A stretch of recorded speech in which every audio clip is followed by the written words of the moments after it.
the energy and the trade-off that you get from seeing it work, even if it's not to the level that you need it to, gets you going and creates a possibility in your mind of like, okay, this is working now.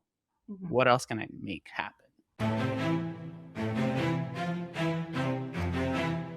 What's up, everybody? My name's Mike Sjogren, here with my co-host, Emmanuel Pani. We're part of a group of specialized real estate investors you've probably never heard of. We didn't start with deep pockets or wealthy families, and we don't rely on 401ks, mutual funds, or traditional real estate investing. In fact, many of us don't even own the properties that fund our freedom.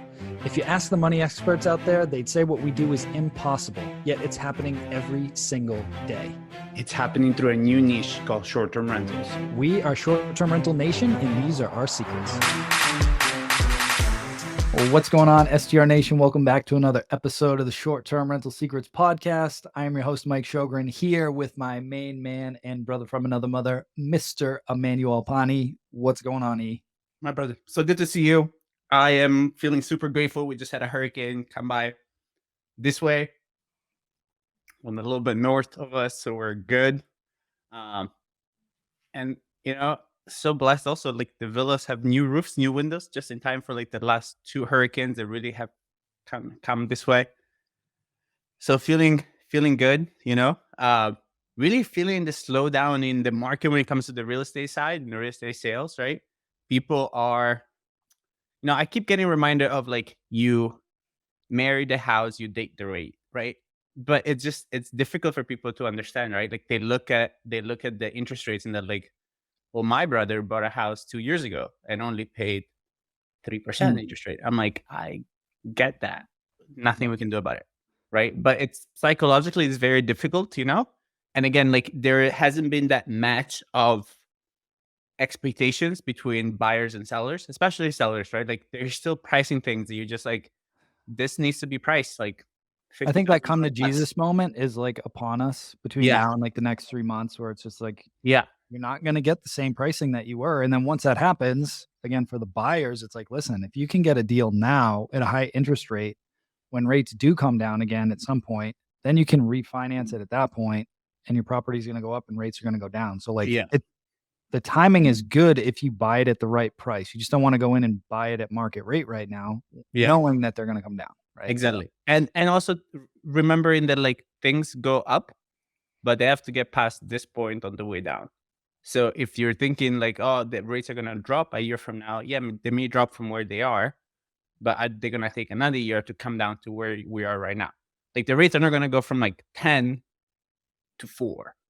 They're going to go gradually down the same way they went gradually up, right? So like, and also remembering that you're like, I'm waiting for the rate. This may be the best rate you're going to get for the next 12 to 18 months anyways, right? So really understanding and putting everything into perspective when making that choice. But again, life is good. We got very fortunate once again. But that's why my ambience is so much better today, because I have my hurricane shutters closed. We gotta just keep those closed on podcasting. Maybe, right? Fantastic. To keep them closed, you know? You guys gotta watch this one on YouTube because his lighting looks damn good today. Yeah. So good stuff. How's your due diligence coming along? Because that's another thing that people don't understand is how long on larger deals it takes you to do. We're pretty much good on our side. Nice. For like due diligence, now it's just getting it through the final hoops, which I should find out in the next week. There's like, for the SBA portion, there's like 3 different approvals you need. Mm-hmm. One was just around the deal, which they approved, but then there's also the appraisal, which should be back this week, and the environmental. We did a phase 2 on it. So as long as those come back good, we should be good to go. Awesome. And close on that bad boy next month. And don't wait to finish the year. We're shooting. We may do a tiered approach because there's 2 buildings. One's 30 and the other one's over 20. The 30 unit's in decent shape. We just need new flooring, new bathroom stuff. So ideally we'd get that one open like late spring, and then finish basically gutting the other building and rebuilding for like September. So it makes sense. Also, you guys launched tickets for the national conference, and it's been insane. Dude, I just checked it again before we jumped on. All right. So we launched ticket sales, 3 days ago? 2 days ago? Monday. Monday. Oh, yeah. We're recording this Thursday. On Thursday. So 3 days, we've sold over 700 out of the 1,000 in 3 days. Like I just looked at, I'm like, whoa. Yeah. So And then super, somebody super messes exciting. me and being like, this is where I am, doesn't make sense for me. And honestly, and what I'm telling everybody, it's just like, it's such a big conference and there's so many people speaking and so many different things and so many different levels of people that any level you're at, it makes sense. Yeah. Because you can meet people, you can get inspired. And again, like at the beginning, to me, what's most important is it's understanding how people execute well and who you can mimic. And two, just finding the motivation of like understanding how doable and possible something is with focused energy in very short periods of time. Yeah. I mean, the thing is like you and I have done deals for a long time at this point, but we're both students always. So like I always learn and I'm always making tweaks and adjustments to improve constantly. Like that's never done. Right? That's the first thing. So you know, I'm kind of running around doing stuff with Bill throughout the event, but when I can, I love to just pause and just jot some notes down or I'll watch the recordings after because there's so many nuggets from the different speakers. And then the second thing is just building the network because it's like a cheat code, right? Like you and I were just on our boardroom call and one of our guys is about to do a development hotel deal and he just like pitched us like Shark Tank style. And then we're putting them in touch with different people. And it's just like the fast lane and the cheat code. Like once your network is there, it's not how do I do this? It's who do I know that can help me do this or who could do this for me, right? It's just your cheat code. 100%. So we're excited. We'll look forward to seeing everybody there. Yeah, it's going to be epic. It's going to be epic. And I'm not going to say who, but I'm also jacked for a special guest on this podcast in a few weeks. Oh my God, yes. Just locked down. That was a great way to wake up. I woke up to an email from Mike. I was just like, I geeked out. So I'm so stoked. Yeah. A little nervous, actually. You know, we'll be prepped. Yeah, for sure. Yeah. But I'm also super excited for our guest today, right? So speaking of the conferences, like she's been down, she showed up and she's been crushing it. So today on the show, we've got Leslie Ann Morris with us, and she's originally from California and began her Smoky Mountain investing journey while living and working in Los Angeles. She had been a commercial banker for over 20 years and wanted to begin building true wealth. And from the minute she closed on her first investment cabin, she knew she had made the right choice. The cabin was an overnight success. The cash flow she made from her first investment allowed her to quickly scale her portfolio. And today she has 10 short-term rentals. She fell in love with Tennessee and moved there in 2020. I can totally see why. It's epic.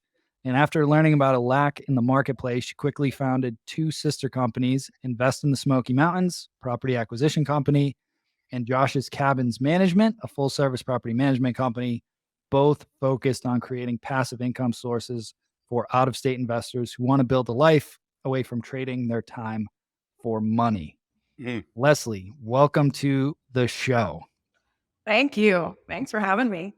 Yeah, we're glad that you're here. So, 20-year banking career, what was the epiphany or that moment that you were like, I got to do something here? And then what got you into the short-term rentals? Yeah. Well, I had a really long banking career. I actually just left that job early September this year. So pat on my back. Congrats. Wow. Freedom. I mean, climbing the corporate ladder is like a very admirable goal. It's like, it was for me. That was my life, And then I was looking at the 10K report. I think it had like the CEO's salary and it was like $16 million. And I was like, well, how the hell do I get to that? Like how do I go from where I'm at here? Like, I am a senior vice president, but, to CEO, how do we jump those rungs? So I went back to school, got my master's degree, and just immediately, like, it just unlocked something inside me and started buying properties. But I had been, I was in commercial real estate lending, so I know underwriting like the back of my hand, and had like even just my clients at the bank, like coaching and mentoring me. They were like, you need to get into this. You need to, you're so much bigger and better than just like sitting at this desk doing credit underwriting. And I had a great journey and just along the way really learned and, partnered with them to kind of see like, how did you scale to that and how'd you do it? And before I knew it, I was robbing my retirement. Don't recommend that for everybody. But for me, that it allowed me to scale. Like it's really only been 3 years that I was investing in other types of real estate, but short-term rentals for me is like a 3-year journey. And literally monthly, something is clicking into place. And just, I'm so passionate about it now that the sky's the limit at this point. I love it. I love the term robbing my retirement, right? I don't think I've ever heard that before. And it's funny, right? Because to me, what I always tell people is my retirement are my buildings. I don't need money in the bank, right? And I have a habit of going broke every so often buying something, right? But psychologically, I do understand it, right? I do understand the need. And I think also with age, that makes a difference, right? So you said you wouldn't recommend it for everybody. What has that journey been like? Because I'm sure you're at the moment you're like, I'm doing this. And then you bought your first place and you're like, shit, I bought something, right? Because like, I still have that. I'm like, I shouldn't have bought this. I'm like, what am I doing? I'm like, okay, wait 1 second. We've been doing this for 12 years. You have an amazing team behind you. You know what you're doing. But what was that like? Oh shit. Yeah, no, totally. Emotional decisions are my specialty. So I'm with you on that. Like my first, I would say like when I scaled from 1 to 5, that happened so fast and they were all emotional decisions. Even though I had credit underwriting, I wasn't really doing any sort of like what I do today, right? And I don't run my margins that thin today. But yeah, I mean, I was just like, I love cabins. I had this like love affair with cabins. I would travel in a past life. I've traveled 45 countries and been all over the world and stayed in a lot of cabins, Finland, Alaska, Iceland. So I had this like affinity for a cabin, right? And I was going to buy like a long-term rental and a deal fell apart overnight. And then I was like, let me just go back to the drawing board here. And I like just Googled up Airbnbs, like, here's our top 5 markets for the prior year. And oh, by the way, 3 of them are all in Tennessee. So I just went on Zillow and found a cabin and I was like, that's the one. And I can go stay there and vacation there. And if it makes its mortgage, then cool. That was like my thought that got me into it. So I just jumped with like absolutely no fear. Yeah. Worst case scenario, I had a cool cabin. Yeah. And I think that's such an important way to look at something because like I realized obviously there is different levels of investor, right? Like Mike and I are very different. Mike is calculated. I'm more like you. I'm more like, I like it. I can feel it. It feels good to me. Let's do it. But there is also the understanding of like, it's not the ideal case scenario, but as long as something pays for itself, it makes a little money, you're in business, right? And I think people are, again, like I said this a couple podcasts ago, they are so in love with the idea of hitting these home runs on the first deal. They're going to retire everybody. The reality is like a couple of things making a little bit of money get you to where you need to go. And it's fun. Like, it's just like, it's because like the energy and the trade-off that you get from seeing it work, even if it's not to the level that you need it to, gets you going and creates a possibility in your mind of like, okay, this is working now. What else can I make happen? Right. So I think it's important for people to realize that a lot of the times those first deals don't make crazy money. Yeah. Yeah. I got lucky. I'll say, I mean, 3 years ago, the prices in the Smoky Mountains in Tennessee were like maybe half or even cheaper than they are today. Right. And I've bought some that they're not failures, but I bought some that I've already flipped out of, and I bought some that I'm considering selling next year that were like tests. You know, they're maybe a little bit on the outskirts of where tourists are, or I had Airbnbs in 3 states for a while, and I've sold those off. So yeah, I mean, like it's emotional decisions. I think right now where I'm at in the market, and with, you know, I'm operating largely as an agent. You know, currently my property acquisition company is just myself until I scale it. So I'm trying to like educate buyers on calculating cash on cash and not making emotional decisions, but I don't always practice what I preach. Like you said, if it does feel good, then, you know, jump and go for it. And you can always, you know, somebody told me once, they're like, anything in real estate can be fixed with money. And I was like, okay, that sounds good. But I do have a model I follow now. You know, I do still kind of put my heart into the deals. I get really invested, and then if something falls apart, it's crushing for me. But I do have like a thought process in place around like, you know, exactly where I'm targeting, exactly what I'm targeting, and then exactly what type of underwriting that I'm looking for. So I'm pretty regimented now. I will interject real quick. And just picture a little Mike Sjogren on your shoulder next time you're looking at a deal. So the love is there for the deal. Just make sure the numbers pencil out too. And I think one thing that's important with like Ian, what Leslie are talking about is when you do analyze enough deals, your intuition starts to kick in and like you'll know if it's the right deal. Like there's just something about it, but you got to look at enough deals to just kind of know that. And I bring that up now because especially where we're at in the market, I'm screaming from the rooftops like it is massively important to know your numbers going into a deal because the market is shifting. It is much more competitive in the short-term rental space. Real estate prices were up, but they're coming down. So you have to know your numbers going into it. And again, last week I plugged the free calculator, strSecrets.com/resources. Go in there. It's free. Run your numbers. And then if they make sense, cool. Buy the deal, right? Like know your numbers. So talk about like, so real quick, just to elaborate on, you said you robbed your retirement. Does that mean you pulled some money out of an IRA or 401k? Yep. Yeah, I did too for my first deal. I mean, it was like 60,000, I think, 50 or 60 back then.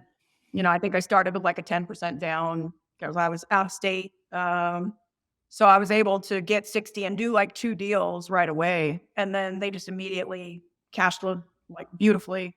And then that money allowed me to buy like the next few. And that's kind of how it's gone. And I've since like restructured some of those early deals and did cash out. I had a couple of like STR bursters, as my friend Nate calls it. But yeah, so but I've robbed retirement a few times, and now that retirement is completely gone.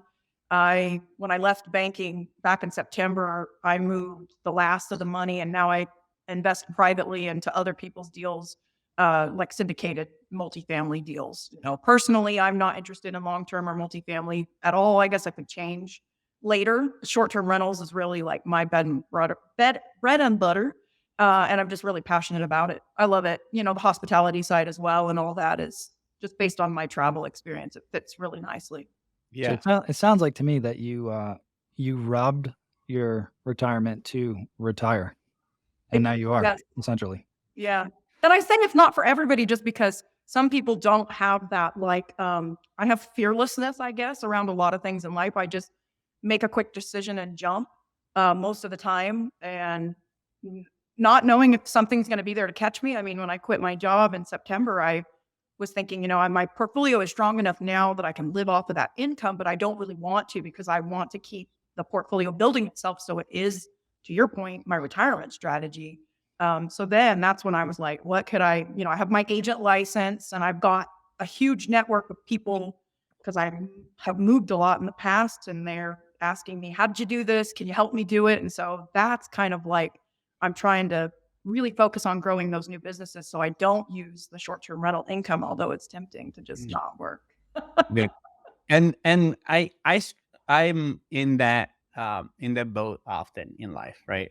Of that like satisfaction of what is current and the dreams of what's over there, and the understanding of like I'm fully aware that it takes a trade-off of time and energy to get to a higher level of me. Always, right? Mm-hmm. So for those people that are listening, because there's a lot of agents, so I'm similar to you, right? Like we're this hybrid kind of like agent / management companies that we kind of like let people be like, this is how we do it. Come, I'll advise you on like things that I would buy for myself, and then make sure that we can run them for you and everything else. So what does that conversation look like to you? And then what have you come to find as like a successful way of getting into the conversation with somebody that you know? Yeah. Educate them. Yeah. I mean, I have people come to me from all over. I'm pretty active on Bigger Pockets and then just social media in general, LinkedIn, Instagram. I share a lot of case studies on there and I will have people randomly pop up and just say, can I have a call with you? And I'm pretty giving of my time just because I do love it so much. I love to talk about it. I am like, okay, I'm only going to be on this call for 30 minutes. And then it's like 90 minutes later, I'm like, I'm the one that kept it going long talking about like strategy. Like, I just think a lot of people like that hand-holding idea. So I'm trying to be that one-stop shop. And I know a lot of others are doing it in other markets, but I didn't really see it being done that well in the Smoky Mountain market. You know, it would be like maybe there's an agent that's an investor, but they refer out to like a property management company. And then just a lot of those companies were just, I don't know, I don't think optimizing rental rates. They were just getting bodies in beds. So that's kind of why I had that strategy around that. So yeah, I mean, I don't do underwriting for my clients. That's one thing I'm pretty adamant about. I think everybody needs to do their own underwriting. Everybody's investor goals are completely different. I have a lot of great, different resources I can point them to if they really don't understand it. And I'm happy to like help them plug in numbers and then check their work. But I'm like, you need to learn this. What if you decide you want to invest? That's funny. I do the same thing. Yeah.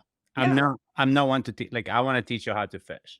And I'm not one to like show you the deals. Like, I'm like, I'll show you stuff that I like, but then you have to run your own numbers. Also from a responsibility perspective, right? So for all of our agents out there, don't put that level of responsibility on yourself. That then the person is looking at you and be like, well, you said what's going to make this much money. And just like, no.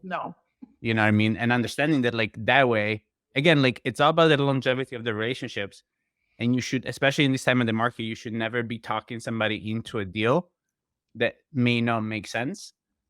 Because similar to what Mike was saying, right? Like knowing your numbers now can make somebody's mortgage work or not work. And you're not in a position to take that on yourself. At least I'm not. Yeah. I would take that. Yeah, no, I totally agree. And I work with all sorts of buyers all over the country, and some of them, they do what I did in the past, and they're like, I'm so emotional about this. And I'm like, I won't sell you something I wouldn't buy myself. But if you're adamant about it, I will give you the pros and cons. And maybe your strategy is you just need like a tax write-off, so you're okay losing money the first year. I'm like, if that's your goal and you know that going in, then cool. Like, let's help you get it under contract. But yeah, I like that, the fish comment you made. I've heard that in the past, and it's so true. Like, and that was like, if you want to go do another deal in another state and I'm not there, like now you know how to do it. So it's just empowerment. I love that. So now that you've got 10 properties and you're just not managing others, have your systems and tech and processes evolved over time? And like, what does that look like the beginning versus now, I guess, kind of your journey through that? Yeah, I actually got really serious when I was at 5 properties. I mean, I started using dynamic pricing software within just the first couple of months because I realized I was just leaving money on the table. I mean, I was reading every resource I could find because they were booking so fast and I just had one price. I was like, this is dumb. So that was the first thing I did. And then at like 5 years, it was like right as I graduated with my master's degree, I started building out, not 5 years, 5 units, but I started building out like a direct booking website, integrating a property management system. And then just in the last probably year, I've done like the remote, we had just like a static door lock. So we've started like, reprogramming those based on guest cell phone numbers. We've added like digital guidebooks, and it's really just anytime something comes up that sounds cool, we try it out. I was just at VRMA in Vegas, which is the Vacation Rental Management Association, and there's a bunch of like vendors calling me now. I'm on like every list, but just like getting a revenue manager assigned to me from my dynamic pricing software. We've scaled large enough to be at that point. So I have a call with them next week, and we're just constantly evolving to try to just be more efficient and more automated. It just helps everybody, not just us. I so appreciate your like, I mean, I think this is one of the benefits in some parts of like coming from a corporate background. You're always like looking at your systems. You're like, okay, how do I make this better? Right? Like who else can I rely on? And also understanding that like, as you grow, you carry a weight in all the systems and things that you're using. And it's funny because Mike always talks about this is like that 5-unit kind of like threshold, because it's all fun and games up until you're about 5 units. And then in a single weekend 3 things happen at the same time. Mhm. Because once one thing happened, the second thing happens, I'm always expecting a third, because in my life things happen in 3. And so you just like have all these things going on. You're just like, you know. So what? So knowing where you're going, or like knowing where you want to go, what Mhm. is the next hire for you that's really gonna help you like grow and scale your business? Yeah. Yeah. Well, I am building one right now. I have one under contract that should close in December. I'm kind of all in the Smoky Mountains, so it better just continue to kill it. um, but I am really focused on growing my property acquisition company. I have some really cool things I'm going to be implementing in the next 12 months there. And I'm out of the game on my property management company. I actually have 5 employees there that are, owning each different part of the job. Some of them they're not really VAs. They are paid pretty damn well, I think, but some of them are virtual. But yeah, I think my main thing that I want to do is I really want to focus more on speaking. I have a couple speaking engagements coming up and then several podcasts. I really want to do more like on the education side. I want most of my cash flow to be passive, even the companies that I'm involved in now, so that I can do those things, for free at this point in life. Like I'm focused on like writing blogs, I'm writing a book, and just more about education, because I feel like the way I got educated was really like I'm Googling like, how do I quit my job? How do I do this? How do I do that? Where, if somebody was out there that I could find at that point that could have like coached and mentored me, I could be like a year or 2 ahead. Right. So I think that's my goal. I have this lofty thing that I've recently kind of like structured as my why, which is I'd like to be responsible for the creation of 1,000 women millionaires so we can hit $1 billion net worth. I just think that sounds totally baller, as the kids say. So in order to do that, I need to be really focused on being more like an industry leader, operating in that capacity, and putting my knowledge like out into the world. So that's really where I'm headed. And by the way, I'll just buy cabins as often as I can.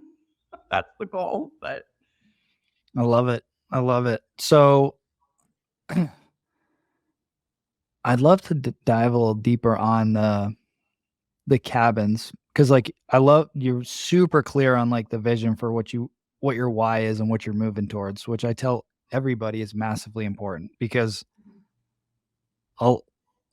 anytime somebody comes into our mastermind, the first thing I ask them is like, what is your goal? Right. And most people, they say, I want financial freedom and I want to travel. And I'm like, okay, so what does that mean? What is financial freedom? Like, what is your freedom number? Is it $5,000 a month, 10 grand a month, 50 grand a month? Like, what is that number? And then it's like, okay, well, let's reverse engineer that lifestyle that you're trying to get to, or whatever that thing is that you're trying to get to. And when you do that, it's just so much more liberating, because people ask me all the time, like, why don't you start a fund and why aren't you buying more stuff and doing, I'm like, because I've got the lifestyle that I want to have. I love doing this podcast with E. I love doing the events with Bill. I love running our masterminds, and we buy hotel deals about once a year and just add a bunch of units, and I get some nice vacation rentals here and there as well. And I just like my life, man. I golf twice a week. I hang out with my wife and my kid. Like, I'm good. Like, I like it. So like, just be clear and be true to you. Like, whatever that goal is, it doesn't have to be a billionaire or whatever it is. Like, it's just like, what are you actually trying to achieve? yeah. So yeah, totally. I mean, yeah, like you said, I'm living the life I want. I have a pretty darn cool life. I travel about half the time. And when I'm traveling, it's always for like some sort of real estate conference, or I'm speaking at something. And I love public speaking. I don't have the fear bone in the body. So that's like you said, like travel and financial freedom. Like, I feel like I have all that now. It's just about like putting that awareness out there and just like 10xing, 100xing, whatever type of xing I decide I want. That's where I'm headed. Yeah. I want to bring us to, so you said that you have this love for cabins, and you've traveled in a past life 45 countries, mostly stayed in cabins, right? Have you brought some unique design and perspective to all of your cabins that has come from your years of travel, that maybe somebody could add to their cabin to just make it unique, or somebody that like loves cabins, you're like, this is definitely like a cool feature that every cabin should have, and most people don't. Yeah. Yeah. I mean, there's not really anything in particular that we've added. Like most of the cabins in the Smokies, they're like super tongue and groove. Some have animal heads. They all have hot tubs, mostly have pool tables, mountain views. But I think the one thing after like the 45 countries, I did that in like 15 years too, by the way, was the service aspect. So we pride ourselves on operating like a concierge service. That's huge. I mean, it's, if you look at, I put some cheat codes on my Instagram.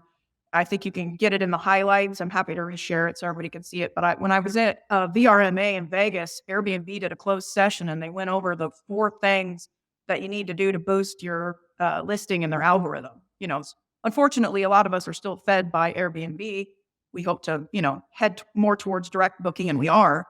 But where I'm going with all that is that, the one thing they say is like, one of those top 4 is like all about your communication with the guest. So basically, like, not that they're always right, but that they get attention because they're spending thousands of dollars to be on this vacation. So if they need hike recommendations, if they're like, lost and they need a handheld to get there, I mean, anything that they ask or want, we're responding in seconds or minutes in most cases. And they're shocked because sometimes it's like 2 a.m, right? So I think that's like the number one thing that we do. We make sure they're super clean too. I mean, that's like utmost. Like my main guy on my team, my cleaner, Luis, he's fabulous. I mean, these types of folks are irreplaceable where they're paying attention to every little detail. So those are like a couple of the things. And then lately, something really big that we started doing is, and I was doing this from the beginning, but now I'm like really doing it, is giving the cabins like a super unique, highly Googleable name. So it's not like Smoky Mountain View or, Bear Lodge or, those are not like unique enough. So I have one I just closed on September 30th. And I call it Whiskey Whispers Lodge. Google that, you'll find it. And not only that, we themed the entire inside. There's whiskey barrels. There's a mini bar wine fridge, kind of like the one behind me here. So when they come in, they're just like immersed, like moonshine, whiskey. They are getting that theme and that branding. So, are you giving them moonshine in there? No. Like, hot damn. I think the first couple of guests did get a bottle. We had like a little promo thing that we ran unintentionally, but we are giving recommendations for all the best moonshine places, for sure, because I am like a whiskey moonshine expert for sure, 1,000%. But yeah, just immersing them so that they're just like surrounded by all things like whiskey, if that's their thing. And it's just, I have another one coming up that I'm closing on next month, and it'll be Midnight Ridge Lodge. And this thing is a gorgeous beauty. I have a walkthrough video on my Instagram, but it's typical cabin inside, but brand new 2022 build. But the exterior is like this sexy black, like it's midnight. It's so cool. But just doing things like that stand out and make you a little bit different in a market where there are tens of thousands of other units is really key right now with the environment we're in for travel. I think the word that I use, because I'm in like Kissimmee, right? Just as this 37,000. Same. Yeah. So like the word that I use is you got to commit. Like you got to go and just commit to whatever plan and don't half-ass it, because if you do, that's when you end up in the middle of the road, and it might be nice, but it has to be awesome if you want it to stand out, right? It doesn't have to be luxe. It just has to be awesome. And that can mean a lot of different things. But like when somebody sees that, you want to be like, that place is awesome. Yeah. Because also you can't get they can't see how awesome everything else that you're doing is until they get inside your place, right? So there is that commitment. Like somebody sent me his listings the other day, and I can tell that they're not professionally pictured. And I'm just like, dude, it's never gonna happen. Doesn't matter how comfy your bed is, it doesn't matter how great of a customer service aspect you have, a concierge aspect you have, you gotta get people through the door. And like there has to be that level of commitment to get it to the door. And I think every market has a different level. Obviously, right, in Kissimmee, where Mike is with Orlando and the ultra team houses, that level is a certain level.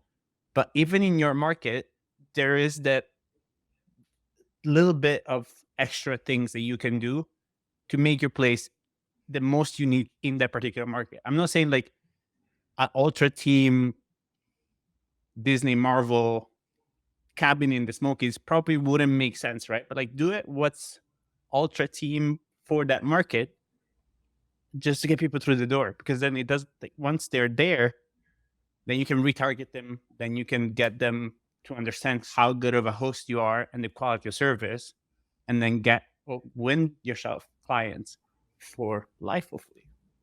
Yeah. 100%. So before we get into the last question, at first I want to acknowledge you and thank you for coming on here and sharing your story and your background with everybody. And all the good stuff that you're putting out there and all the great free content that you're doing, which is amazing. So where can folks find you and learn more about all the good stuff that you got going on? Yeah, totally.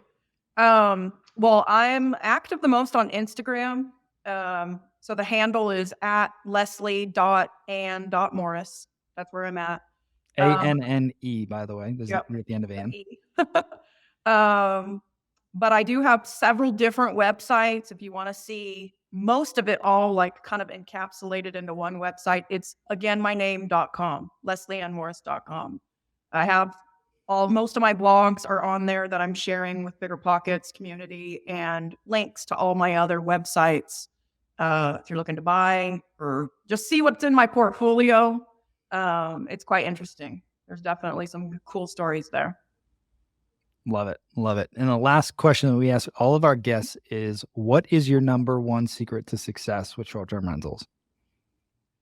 I mean, I always say drive and determination, but it's like plan the things and do the things. I'm an action taker, 1,000%. I decide what I want and I go for it. A lot of people, analysis paralysis, and then, they're never going to do it. So that's definitely like, do the thing. Or as my dad always says, plan the work the plan, right? And that's yes. Quickly. Yeah.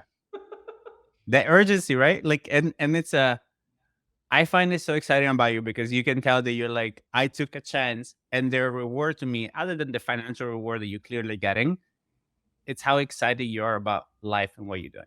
And to me, that's ultimate wealth. Like, to me, I would rather you, and I think that's why a lot of people that are like living their passion, oftentimes are more happy than the people making a shit ton of money.